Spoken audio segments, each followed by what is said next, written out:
Hello students, आज हम तुम्हें मेंस्ट्रुएशन की जो एक्सरसाइज है 13.2 जिसमें क्या है ये पृष्ठीय क्षेत्रफल और आयतन है।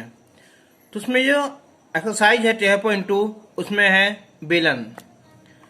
तो हमें पहले बेलन के पहले फॉर्मूले याद करने पड़ेंगे। देखो बेलन कि अगर हमारे पास कोई एक आयताकार कागज है इस टाइप का, अगर हम इसे जो है इसे ऐसे मोड़कर एक बेलन बना लें इस टाइप का, देखो ठीक है, ये वाला जो होता है बेलन। अब देखो अगर ये जो साइड है ना, ये वाली साइड जो लंबाई है इसे मोड़ देंगे तो मोड़ने पे क्या होगा, ये जो लंबाई थी ना ये हो जाएगा इसका परिमाप, आधार का परिमाप बन जाएगा, और जो चौड़ाई थी ये इसकी ऊंचाई बन जाएगी। ठीक, तो जो बेलन होता है उसके आधार का जो परिमाप होता है वो होता है 2 पाई आर एच। सॉरी, आधार का परिमाप है केवल 2 पाई आर होता है। ठीक है, और इसके जो आधार का क्षेत्रफल होता है ये होता है पाई आर स्क्वायर। बेलन का वक्रपृष्ठ क्या होता है कि हमारे पास अगर कोई एक बेलन है इस टाइप का, इसके चारों तरफ अगर हम पेंट करें या इसके अंदर पेंट करें तो हमें इसका वक्रपृष्ठ निकालना होगा। और ये होता है परिमाप गुना ऊंचाई। परिमाप 2 पाई आर और ऊंचाई h, तो इसका फॉर्मूला हो जाएगा 2 पाई आर एच। अब आता है संपूर्ण पृष्ठ। संपूर्ण पृष्ठ क्या होता है, अगर हमारे पास ये एक बेलन है, इसकी ऊंचाई h है, त्रिज्या r है, तो संपूर्ण पृष्ठ में क्या होगा, एक तो हो जाएगा वक्रपृष्ठ ये वाला, कितना होता है ये 2 पाई आर एच, और ऊपर का सिरा और नीचे का सिरा ये दोनों प्लस हो जाएंगे। ऊपर का सिरा क्या होता है, ये होता है वृत्त होता है जैसा, यानी कि इसका क्षेत्रफल होता है पाई आर स्क्वायर, और ऐसे नीचे होता है उसका भी पाई आर स्क्वायर, ये इसमें प्लस हो जाएगा।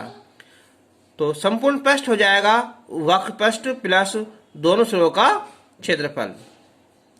तो 2 pi r h plus 2 pi r square, तो 2 पाई आर कॉमन निकाल लेंगे तो एच प्लस आर, इसका फॉर्मूला हो जाएगा। अब आता है बेलन का आयतन। तो आधार का क्षेत्रफल गुना ऊंचाई, पाई आर स्क्वायर गुना एच। खोखले बेलन का वक्रपृष्ठ, तो जो खोखला बेलन है मैंने बताया था अभी इस टाइप का कि इसका अंदर पेंट करेंगे और बाहर पेंट करेंगे, तो भारी पृष्ठ और भीतरी पृष्ठ। अंदर की त्रिज्या r2 और बाहर वाली त्रिज्या r1, तो 2 पाई एच कॉमन निकाल लेंगे तो r1 प्लस r2। अब खोखले बेलन का संपूर्ण पृष्ठ। अब बात आती है संपूर्ण पृष्ठ की। अब बताओ ए एस है, जब ये खोखला बेलन होगा अंदर से तो हमें जो ना बाहर करनी पड़ेगी पाल, इसकी जो पॉलिश करनी पड़ी है, जो पेंट करना पड़ेगा कुछ भी ये वाला, और इसके अंदर भी।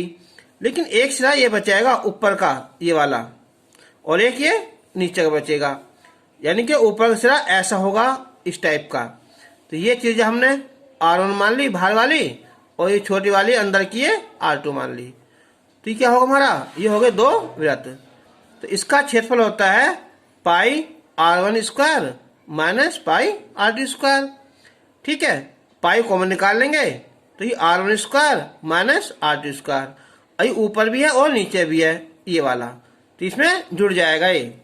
तो देखो वक्रपृष्ठ होगा ये अंदर और बाहर का ये वाला, और दोनों सिरों पर जो वाले है ना गोल छल्ले बने, इनका क्षेत्रफल।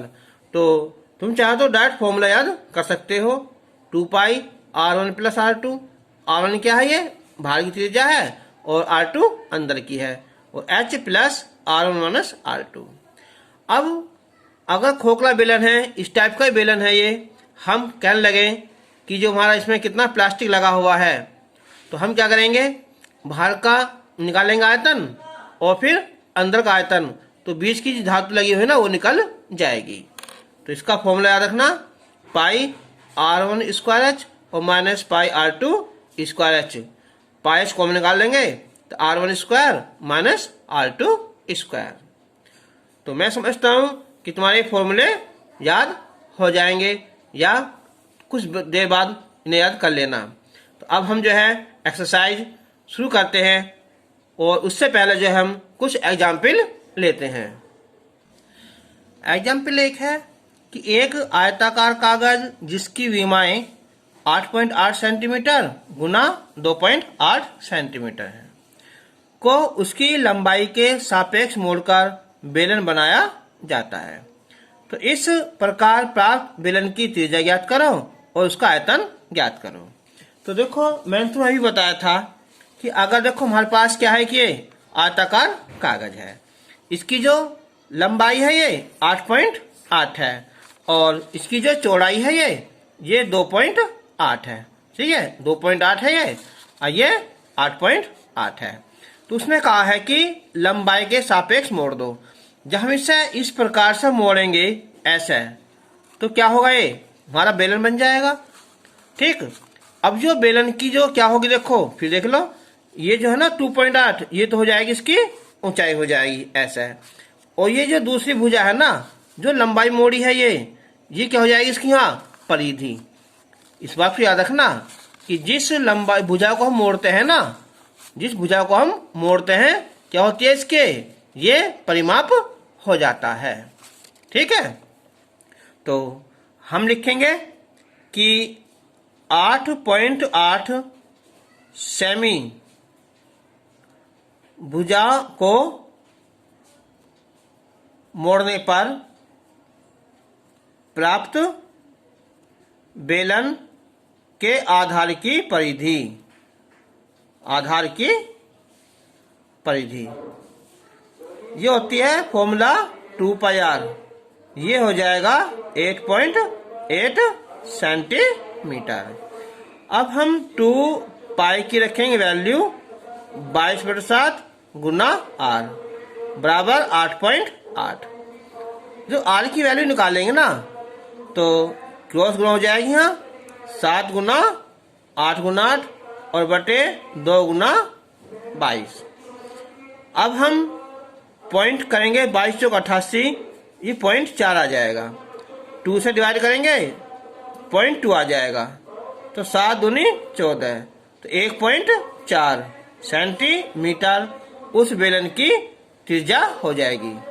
अब जो दूसरी भुजा है 2.8 ये क्या हो जाएगी, बेलन की ऊंचाई हो जाएगी। तो बेलन की ऊंचाई h ये हो जाएगी 2.8 सेंटीमीटर। अब निकालेंगे बेलन का आयतन। तो मैं समझता हूं तुम्हारे तक फॉर्मूले याद हो चुके होंगे। तो बेलन का आयतन होता है पाई r स्क्वायर h। अब हम इसकी रखेंगे वैल्यू, पाई की वैल्यू 22/7 r स्क्वायर 1.4 गुना 1.4 और h है यहाँ कितना 2.8। अब हम इसकी गुना करेंगे, क्या आ जाएगा यहाँ, चलो ये 0.4 आ जाएगा।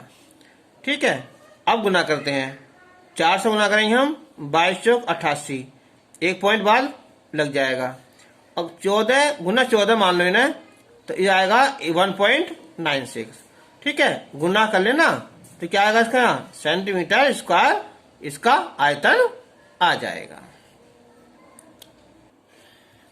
एग्जाम्पल नंबर 2, एक लोहे का पाइप जिसकी लंबाई 10 सेंटीमीटर है और इसकी जो भारी व्यास है वो 15 सेंटीमीटर है।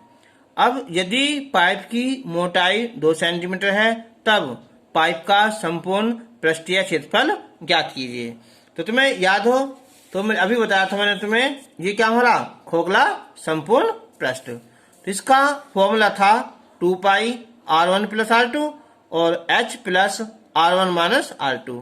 तो r1 क्या होती है, बाहर की त्रिज्या, और r2 अंदर की त्रिज्या होती है। तो हम लिखेंगे पहले कि पाइप की लंबाई। तो पाइप की लंबाई L लिख देंगे संकेत में। ये है यहाँ 10 सेंटीमीटर या S मान लो, कोई फर्क नहीं पड़ता है ना। अब है भारी व्यास,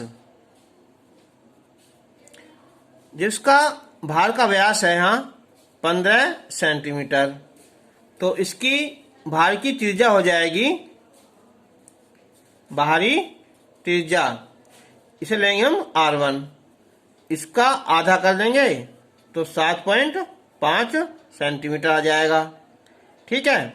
अब देखो यहाँ पाइप की जो मोटाई है, पाइप की मोटाई ये है यहाँ 2 सेंटीमीटर। तो इसलिए आंतरिक त्रिज्या कितनी आएगी यहाँ, अंदर की त्रिज्या या भीतरी त्रिज्या, ये 2 कम हो जाएगी, इसे लेंगे R2। तो हो जाएगी 7.5 में से 2 कम कर देंगे तो 5.5 सेंटीमीटर आ जाएगी। ये R1 और ये R2। ठीक है। अब निकालना हमें पाइप का संपूर्ण पृष्ठीय क्षेत्रफल। क्या है ये, खोखला ही तो है ये। तो खोखले पाइप का संपूर्ण पृष्ठ,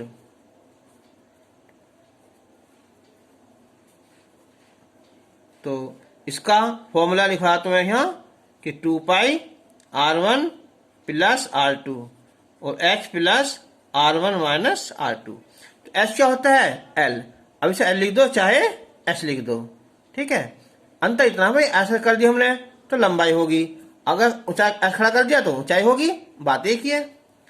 चलो तो 2 पाई। ठीक है। अब हम क्या करेंगे, पाई की वैल्यू रख दो या पाई का पाई रख दे, चाहे बाद रख लेना।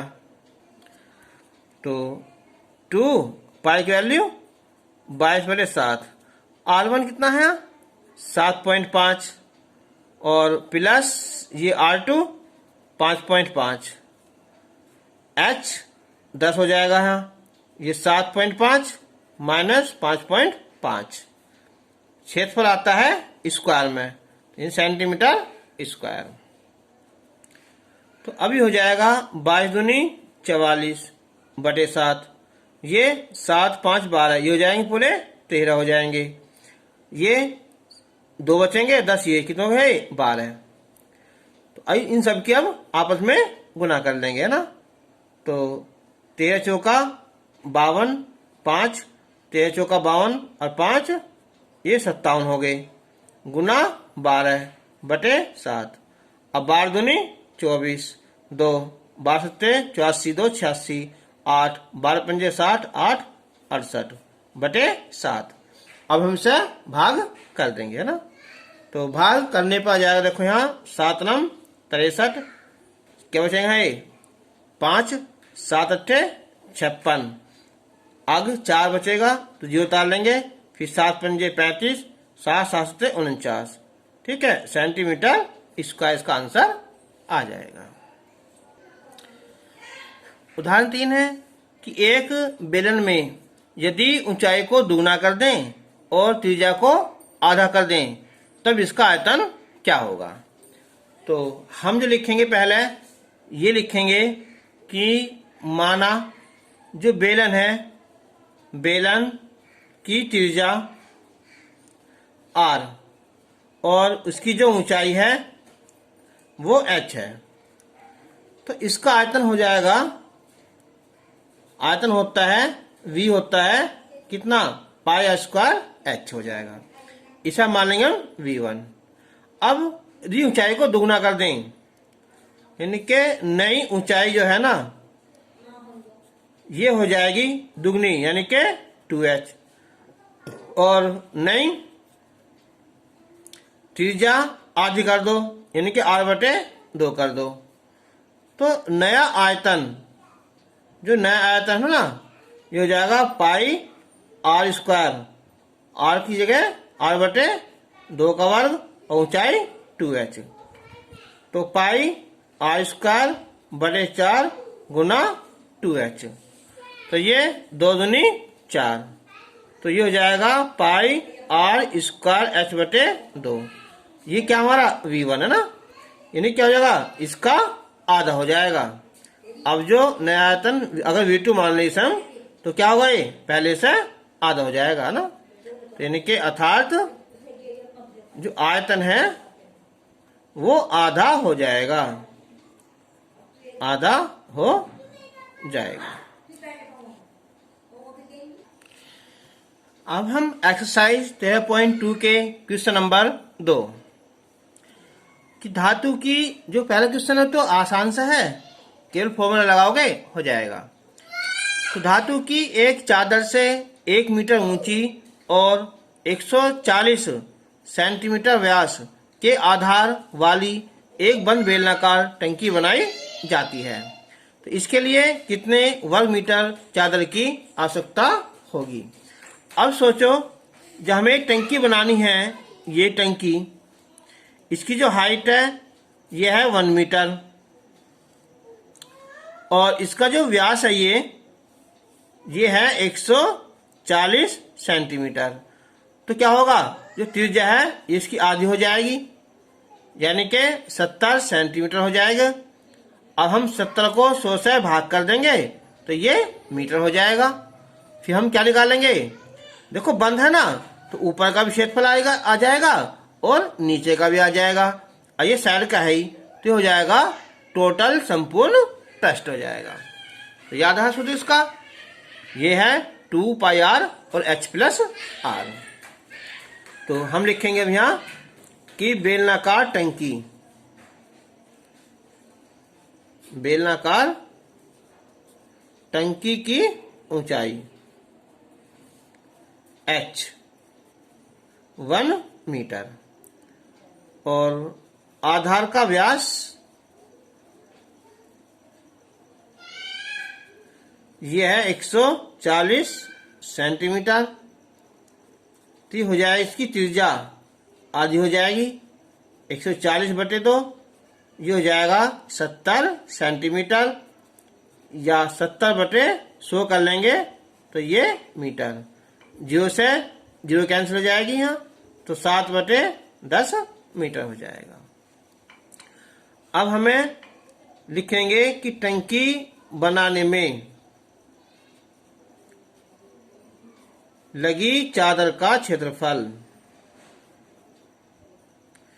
कितना होगा, जितना उसका संपूर्ण पृष्ठ होगा, यानी कि ये होगा 2 पाई r और h प्लस r होता है। तो 2 पाई की वैल्यू 22/7, r की वैल्यू 7/10, h वही हो जाएगी यहाँ 7/10।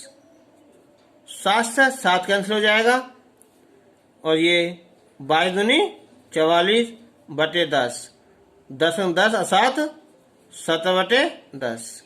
तो नीचे हो जाएगा ये 100, 7 चौक 68, 6 68 6 74, 2 पॉइंट लग जाएगी पॉइंट, तो 7.48 ये आएगा हमारा मीटर स्क्वायर, आंसर हो जाएगा। क्वेश्चन नंबर 4 है यहाँ, एक रोलर का व्यास 84 सेंटीमीटर है।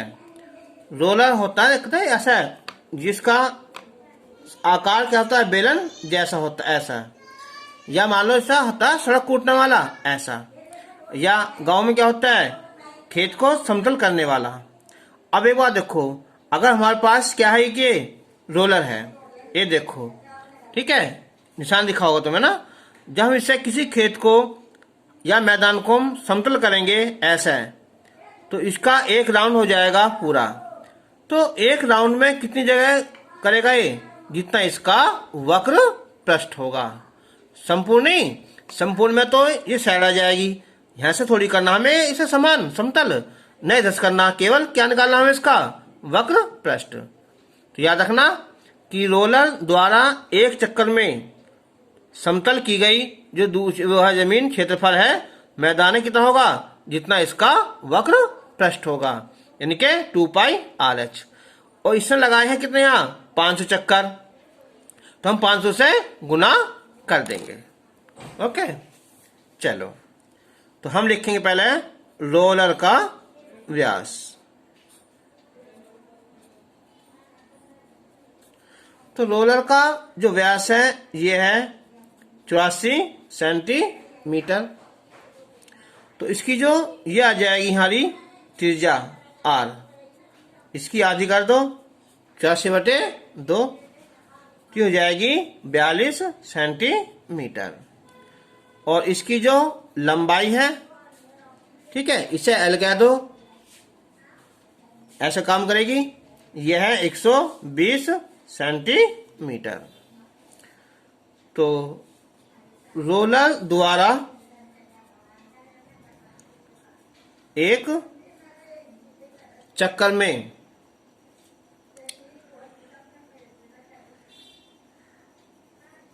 समतल मैदान का क्षेत्रफल